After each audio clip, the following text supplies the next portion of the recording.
Today we will solve quadratic equations by taking square roots. Today we're going to focus on the square root portion and hold back on solving quadratics until a later date. So when we want to simplify square roots, there's two ways in which we can simplify square roots. The first way would be to find the biggest perfect square that goes into 24. So you should have memorized already perfect squares. 1 squared is 1, 2 squared is 4, 3 squared is 9, 4 squared is 16, 5 squared is 25, 6 squared is 36, 7 squared is 49, 8 squared is, 8 squared is 64, 9 squared is 81, 10 squared is 100, 11 squared is 121, 12 squared is 144, 13 squared is 169, 14 squared is 196, and 15 squared is 225. You should already have these perfect squares memorized now that you're in Algebra 2. So we look at these perfect squares and figure out which perfect square goes into 24, and the only one that goes into 24 is 4. Then we write out the factors. 24 is 4 times 6. So because we know how to take the square root of 4, we do that. We get 2 square root of 6. I don't know the square root of 6. I can't simplify it any further. There's no other perfect square that goes into 6, so we get that, 2 square root of 6.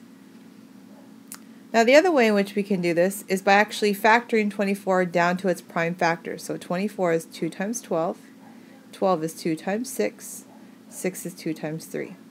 And now that we're at the end of each one of our branches is our prime factors, and because we're taking the square root of 24, we have to find the pairs of numbers that we have.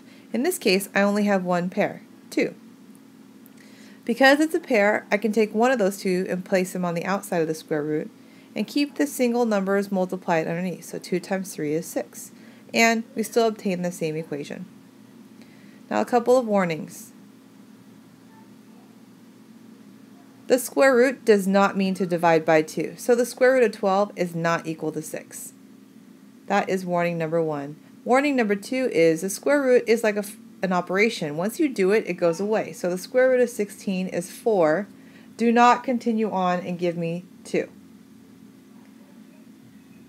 Just like how we do 2 times 3 equals 6, it doesn't equal times 6. We don't keep multiplying after that. So please make sure that once you take the square root goes away and we only get the number 4. Another thing you're going to be required to do in this Algebra 2 section is to rationalize square roots. Well, what we mean by rationalizing square roots is we want to make sure that there is no square root in the denominator of our fraction. So when we see a fraction, the first thing we do is ask ourselves, can I take the square root of either number? In this case, I cannot. The next thing we do is say, okay, now can I reduce the fraction? And I can. The top and bottom are both divisible by 2.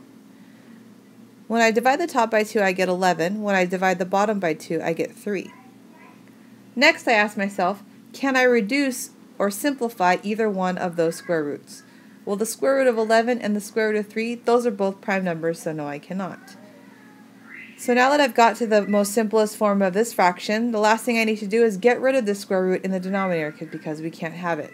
And in order to do that, I multiply the top and bottom by the square root of 3. And remember that the square root acts like a house. So I can multiply numbers as long as they're both underneath, or multiply numbers as long as they're both outside of the square root. Otherwise, we cannot cross over the square root. That's like a barrier. So the square root of 11 times the square root of 3 is the square root of 33.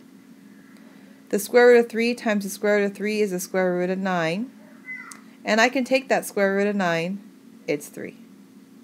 And now I have no square root on the bottom.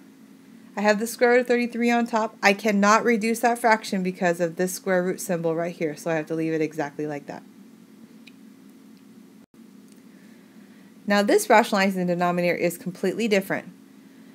In order to rationalize the denominator on this one, I have to multiply by what we call the conjugate. And what the conjugate is that same term, 7 something square root of 2, and we just change the sign to subtraction in the middle. And we do that to the top as well as the bottom. Now I multiply everything out.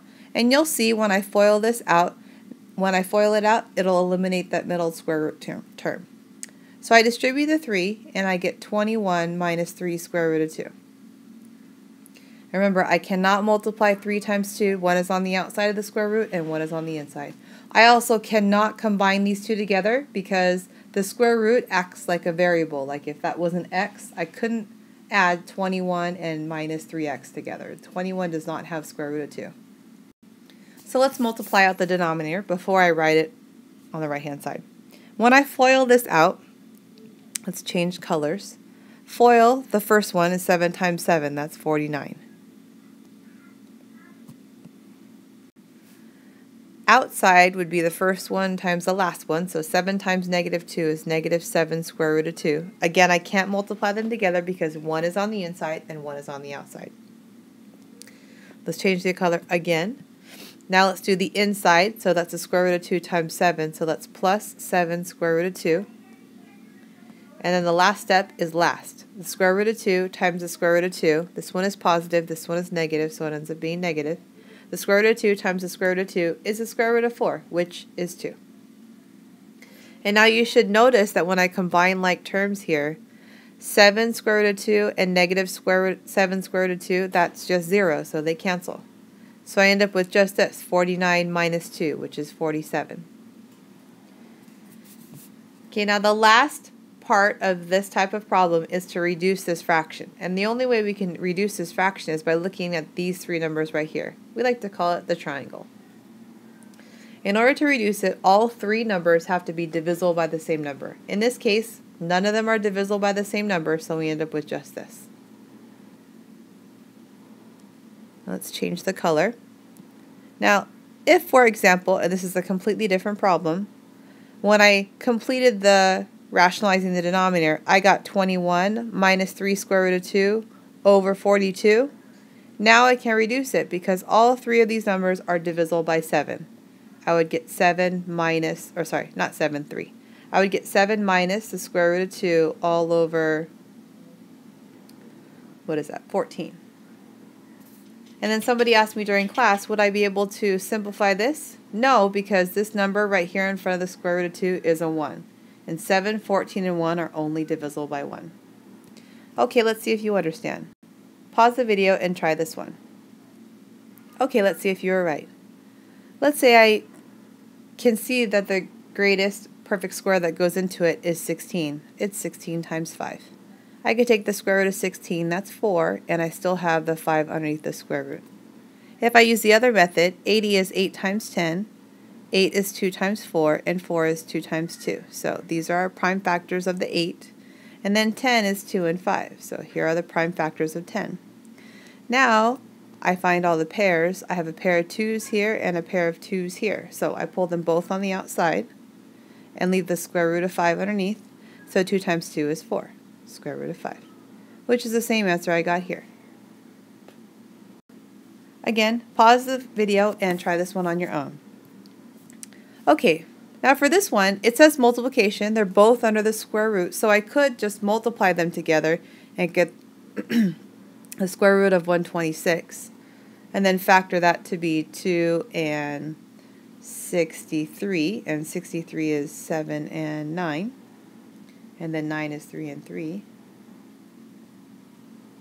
Right, and then find my pairs. So I only have one pair, that's 3, so the 3 goes on the outside. These two are singles, so I multiply them together and put them underneath. The other way I can do it is by not multiplying the numbers out, because I'm going to factor it anyways. These two are together underneath the square root sign. So 6 is 2 times 3, and 21 is 3 times 7. And look, I have a pair here, just like I did over here. And I still end up with 3 square root of 14. Again, pause and try this one on your own. Now this one should be really quick. So remember, the first thing I ask myself is, can I take the square root of any number there? And I can. I could take the square root of both. The square root of 4 is 2. The square root of 81 is 9, and we're done. 2 ninths. I can't simplify that fraction at all. I can't do anything else with that fraction. Pause and try this one on your own. Okay, so again, I ask myself, can I take the square root of either one of those numbers? And I can. I can take the square root of the denominator. The 7 is a prime number. I can't do anything with that. But the denominator, square root of 16, is 4. I can't reduce that fraction. One's underneath the square root, one's not, so I'm done. Again, pause and try this one on your own. Now this problem is a little bit more difficult. I can't take the square root of either one of them. I also can't reduce that fraction. 17 over 12 is not reducible.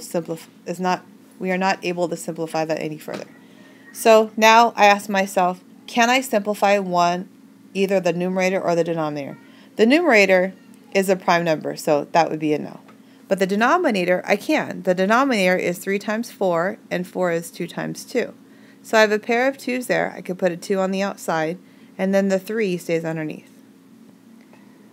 And finally, I have to rationalize the denominator. So I have to multiply the top and bottom by the square root of 3. Remember, this is not a conjugate. A conjugate has to have a plus or a minus in between the square root and the number.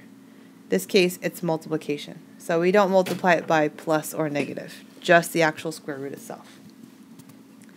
So now when we multiply that, these are both underneath the square root, so the square root of 17 and 3 is 51.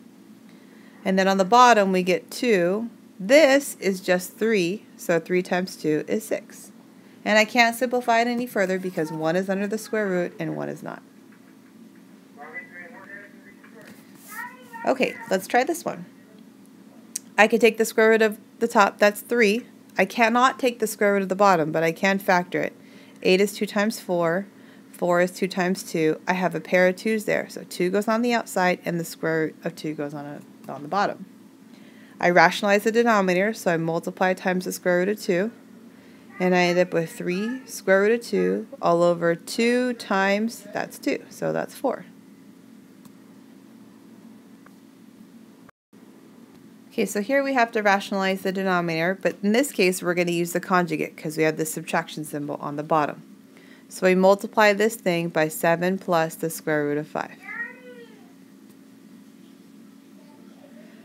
So for the numerator, I distribute the negative 6 and I get negative 42 minus 6 square root of 5. And then I FOIL out the bottom. 7 times 7 is 49. 7 times 5 is plus 7 square root of 5. Negative square root of 5 times 7 is negative 7 square root of 5. And then negative square root of 5 times the square root of 5 is not positive. Try it again. Minus positive 5. These two are going to cancel. So 49 minus 5 is 44. Remember, the last thing we have to do is look at the triangle.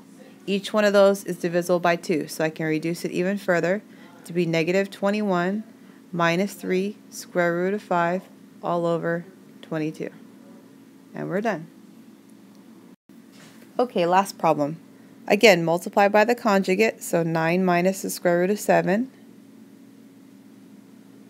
We distribute the top, so I get negative 9 plus the square root of 7. When I FOIL at the bottom, 9 times 9 is 81.